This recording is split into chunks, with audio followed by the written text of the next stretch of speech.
Hello, Council members. This is Ashley Oliver, South Atlantic Fishery Management Council staff, here to talk to you about the Best Fishing Practices campaign. I'll be diving into the progress that we have made over the last 4 years, the impact we've had in the short amount of time, and lastly, I'll talk to you about what the future holds for the campaign. I first want to start by reviewing our campaign goals and objectives. First, we want to increase knowledge of fishing methods that will improve survivorship of released snapper grouper species and related council regulations. Second, in addition to increasing knowledge, we also want to encourage the active use of bass fishing practices when fishing for those species. Third, we want to gather information on the use of descending devices and other bass fishing practices, and we encourage fishermen to provide this information through the SAFMC Release Project and other outreach activities. And finally, stakeholder participation is critical to the success of not just the Best Fishing Practices campaign, but the council management process as a whole. Through our outreach, we are building and maintaining relationships with fishing communities and increasing participation in council activities from best fishing practices to citizen science to public comment and advisory panels. As a lot of you know, we have a small team and a large region to cover. In order to effectively achieve our campaign goals, we've created successful partnerships that allow everyone involved to leverage resources and increase reach. From a Best Fishing Practices Council staff perspective, we have Christina Wiegand as the program supervisor and myself as the main staff member conducting Best Fishing Practices outreach. In addition to council staff, we've had an incredible partnership with Sea Grant through the South Atlantic Reef Fish Extension and Communication Fellowship.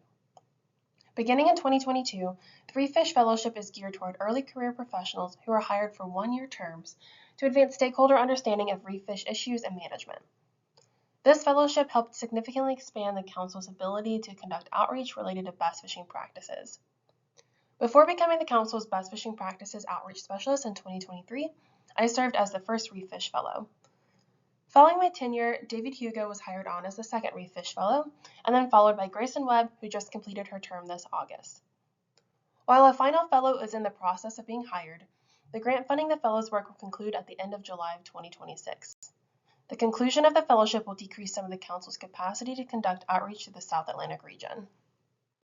Last, but certainly not least, the Citizen Science program, Julia Bird and Meg Withers, have been key to the campaign's success, especially since SAFMC release is considered a best fishing practice. The teams travel to tackle shops and do seminars together and include information on both programs in articles and newsletters. The Reef Fish Fellow has also worked very closely with the Citizen Science program, from including SAFMC release in the Sea Grant Media charter trips or partnering on the South Atlantic Release Rodeo. The Best Fishing Practices campaign, Citizen Science program, and South Atlantic Sea Grants have all benefited significantly from these partnerships. Besides partnerships, what else makes the Best Fishing Practices campaign so successful? First would be consistency. Building relationships requires familiarity, reliability, and long-term engagement. With consistent outreach staff, we've been able to foster new relationships and strengthen current ones with stakeholders. Second is capacity. The Council's management and science staff, which includes Christina and Julia, have very limited time to devote to outreach. Having dedicated outreach personnel ensures our engagement is sustained and we can progress toward our long-term goals. Lastly is credibility. When you add the first two together, we're able to prioritize our outreach efforts that have deepened trust with stakeholders across the South Atlantic region, which encourages them to share Council information. Ultimately, this strengthens the credibility of our program's messaging and reinforces stakeholder confidence in the Council over the long term. The Best Fishing Practices campaign has many components to it, but each of them aim to meet fishermen where they are. Over the next few slides, I'm going to highlight accomplishments achieved by these different campaign components, but the one thing I'm not going to cover in detail is our educational materials.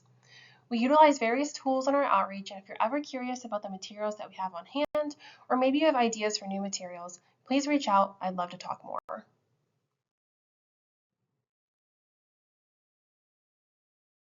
The Best Fishing Practices Master Volunteer Program began in April of 2024 and completed its first round of workshops in June of 2025. This program is a series of in-person workshops with key members of the South Atlantic fishing communities. We share information on best fishing practices, citizen science, the management process, and how to get involved. The main purpose of this program is to have BFP MVPs, as we call them, learn this information and then share it within their own communities. Having stakeholders share information helps ensure messages come from trusted sources, broadens the campaign's reach, and strengthens community engagement. The first year of this novel program was very successful with 215 MVPs and 14 total workshops. BFP MVPs included stakeholders from every aspect of fishing and management, which includes fishermen from the recreational, commercial, and for hire sectors, state and federal agency staff, port samplers, and observers. We have seen MVPs post best fishing practices content and involvement opportunities on social media. They've sought us out during events, and they've gotten more involved in citizen science efforts. For example, a 2024 MVP sought us out at ICAST, and another 2024 MVP recognized us at the Florida Sport Fishing Show and asked additional questions about SAFMC release and the management process. To keep MVPs engaged and to remind them, to share this information that they learned during the BFP MVP workshop, we send out newsletters regularly. After each of the BFP MVP workshops, attendees were asked a few questions to gather feedback on the program. One of the questions that we asked was, what did you find most useful during the workshop? Some of the responses included descending devices and how they work, all the ways to get involved, the positive face-to-face interaction, informing us how the council works, and someone even said, the whole thing, I wish we could add more, which is really awesome considering that this was a 2-hour-long workshop. Port samplers and observers were also asked what types of questions or comments that they get about management when they're in the field. Examples include, how is a regulation for a fish set? Where can I submit comments? And the one that came up really often was, what do you do with the data collected? This information not only can help us prioritize our outreach and materials, but is helpful to the council as well. One of the best ways to meet fishermen where they are is by going to where they buy their gear. While this is a labor-intensive effort with at least 2 staff traveling, tackle shops are known to be locations where fishermen share information. Since 2022, we have visited a total of 131 South Atlantic shops, with 34% of those shops being visited twice and 11% visited 3 times or more. Repeat visits are critical when it comes to building and maintaining relationships that lead to increased participation. We not only share best fishing practices and citizen science information, but also share information on council meetings, public hearings, and other opportunities to get involved, such as the upcoming lines of communication meetings. In addition to sharing information, tackle shop outreach gives us an opportunity to see what shops have descending devices for sale. We'll mention where folks can get them when we have a seminar or an event, adding a local connection to the presentation. Recently, Meg and I learned about 2 new descending devices at Sportsman Wholesale in Morehead City, North Carolina. By identifying new brands of descending devices, it allows us to provide fishermen with up-to-date options, or maybe it's a brand that they may recognize, which gets to that trust component again. The most important takeaway from tackle shop outreach is that we remember people at shops, and people at shops remember us, our materials, and the council logo. This shows that we are building relationships and trust, and ultimately improving participation in the process overall. Seminars have been a rewarding effort over the years. Staff often partner with local fishermen who will talk about bottom fishing tactics first, followed by an opportunity for our team to share best fishing practices and citizen science information. However, since 2023, we have had more contacts asking us to be the sole presenter and have even been asked to revisit the same club or tackle shop multiple times. Our partnership with Sea Grant has allowed us to put descending devices and best fishing practices gear in fishermen's hands during these seminars. So not only are fishermen learning about best fishing practices, they're one step closer to actively utilizing best fishing practices when out on the water. The What It Means to Me video project highlights the stories of South Atlantic fishermen and why their fishery is so important to them. It was a novel idea developed by myself and Nick Smiley to expand the reach of the Best Fishing Practices campaign, but it encompasses much more than just best fishing practices. We also learned why these fishermen got involved in the council process, why others should do the same, and the importance of protecting the resource. With this project, fishermen are telling other fishermen why being involved in the management process is so important. We've had over 340 views on the first 4 videos, and this project is what got us recognized and invited to the Saltwater Fishing Expo in Daytona this year. This project has provided significant benefits to the council at negligible cost, and the team is already being requested to film more episodes, specifically as we go into the 50th anniversary of the Magnuson-Stevens Act. Attending events in local communities has allowed us to gain a broader perspective of the needs of individual fishing communities and ways that we can improve our outreach to better target local fishermen. Building relationships takes time, and thanks to consistent outreach events over the years, staff and the council local have been recognizable figures in fishing communities, which leads to deeper and more trusting relationships. We've not only been re-invited to events that we've attended in the past, but have also been recommended to new events and seminar locations. As an example, we attended the 2024 Saltwater Sportsman Seminar Series that featured George Poveromo in Wilmington, North Carolina. That led to a seminar with the Raleigh Saltwater Sport Fishing Club, followed by an invitation back. Additionally, there was a club member in attendance that was also part of the Piedmont Saltwater Fishing Club, and we have now presented information to that club twice. As I mentioned earlier, our partnership with Sea Grant has created opportunities to spread the message in ways that we wouldn't have been able to do otherwise.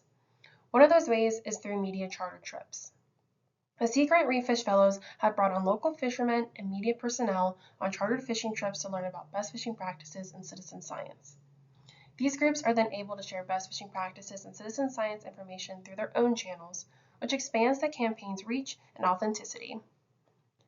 Linked in this presentation, available online in the Council's September 2025 briefing book, are the outcomes of each media trip, which includes articles from trips in Hatteras, North Carolina, Key West, Florida, and Charleston, South Carolina.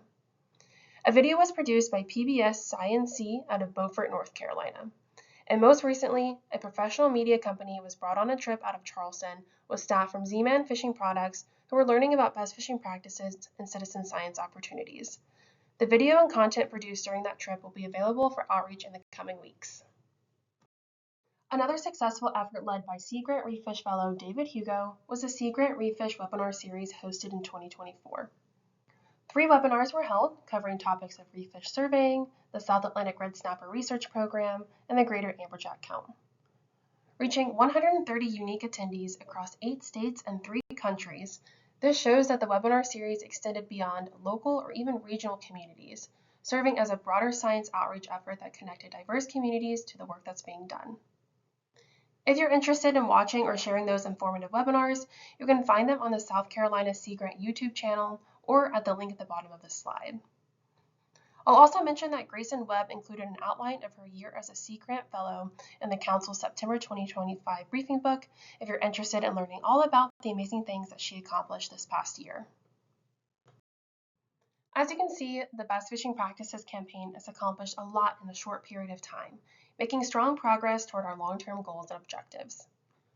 We couldn't have done this without our partnerships with Sea Grant and the Citizen Science team, along with all the council members, AP members, and fishermen that have helped work towards our long-term goals. With that said, there is still important work to be done to continue fostering the goals of the Best Fishing Practices campaign.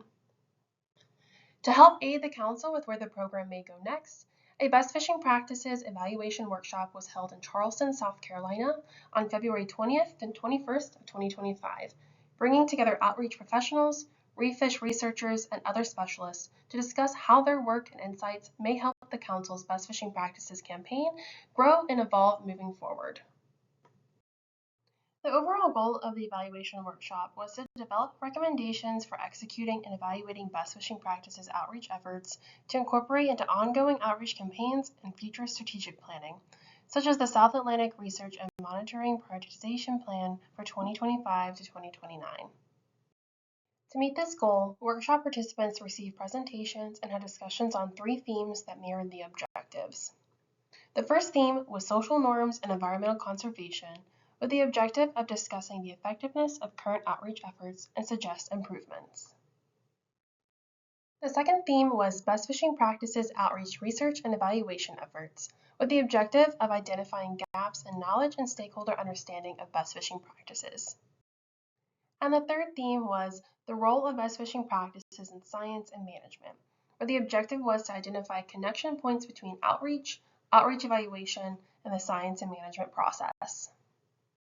While a lot of recommendations did come out of this workshop, and all can be found in the written report, which is available on the Council's website, I wanted to highlight the priority recommendations. These can also be found in the new iteration of the Research and Monitoring Plan that was presented at the June 2025 Council meeting. The first recommendation is to gain insight into how different recreational angler groups perceive themselves, value various species, and make trip satisfaction trade-offs to inform outreach efforts and help them be designed to enhance the overall fishing experience. This will provide a better understanding of how different types of anglers value the snapper grouper fishery and will allow outreach efforts to be designed in a way that is additive to a positive fishing experience. The second recommendation is a comprehensive analysis across a range of species and best fishing practices to understand the range of conservation benefits, including identification of high effect, low adoption practices. With this, a thorough review of existing recreational data collection efforts is needed to better understand the scope of angler perceptions. The third recommendation is an evaluation of the current Council outreach programs to understand program outcomes versus goals and objectives, barriers to success, and to define clear and measurable success metrics to guide future program adjustments. The fourth recommendation is to collect data on prevalence of use and knowledge of descending devices from citizen science work, as well as observer coverage to validate angler-submitted data and aggregation of this data across platforms. This suggests improving data collection efforts of discard mortality, including better resolution of landings and effort across sectors, depths and seasons, and use of a yield analysis to group species with similar characteristics and similar use of resources to obtain better estimates of discard mortality for species where data is lacking. And finally, the fifth recommendation is to run stock assessment simulations or management strategy evaluations to estimate how adoption of best fishing practices affects stock dynamics and future productivity.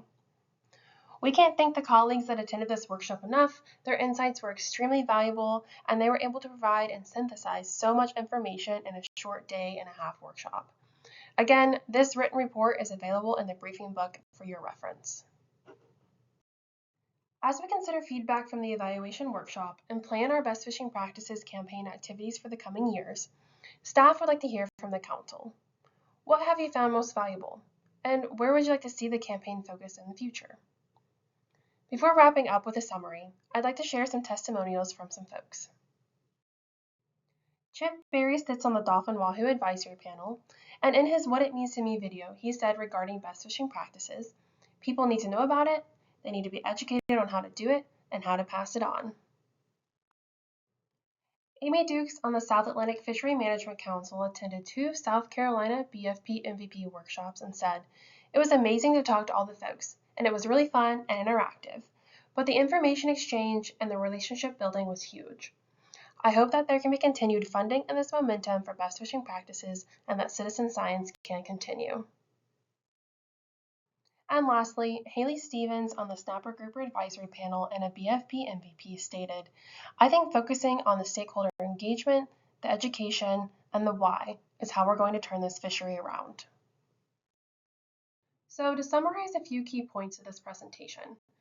First, while this is the Best Fishing Practices campaign, we consistently share information about the management and science process, a highlight in our seminars and the BFP MVP program. Second, through our outreach efforts, we are reaching fishermen in their communities, which ultimately strengthens trust and keeps the communication transparent. This improves participation in the Council process, which is absolutely critical to the long-term success of management efforts. Last and most important is that continuing these efforts is essential to sustain the progress that we have made so far and ultimately achieve the campaign and the Council's long-term goals. Thank you again to everyone that has been involved and made this program such a success, and thank you all for listening to this presentation. Council members, the next step here is to share your thoughts on the value of this program through the Google form that Myra sent to you with the briefing book materials on August 29th. Please have this filled out by September 17th, which is the Wednesday of the September Council meeting. Christina and I will then compile the responses and share those on Friday, September 19th, before the Council meeting wraps up. As always, please let us know if you have any questions.